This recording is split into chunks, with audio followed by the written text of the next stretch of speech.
निवडणूक होत असतात त्यावेळी आपण गृहीत धरलं पाहिजे, आपण ज्या चिखलात उतरणार आहोत त्याचे शिंतोडे आपल्यावरही उडणार आहेत।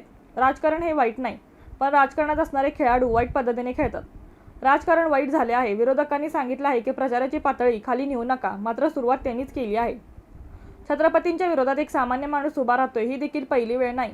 त्यामुळे छत्रपतींचा अपमान, कोल्हापूरच्या अस्मितेचा अपमान आणि कोल्हापूरकरांचा अपमान या गोष्टी मला पटत नाहीत, अशा शब्दात गोकुळच्या संचालिका शौमिका महाडिक यांनी प्रतिक्रिया दिली आहे।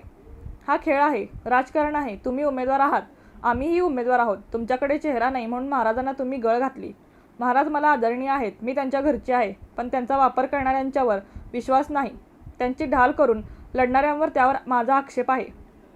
केवळ आणि केवळ छत्रपतींचा वापर त्यांच्याकडून सुरू आहे, अशा शब्दात गोकुळच्या संचालिका शौमिका महाडिक यांनी काँग्रेसच्या नेत्यांवर निशाणा साधला आहे। या निवडणुकीत मी वैयक्तिक पातळीवर टीका करणार नाही। माझ्या कार्यकर्त्यांना विनंती आहे की कोणीही वैयक्तिक पातळीवर टीका करू नये।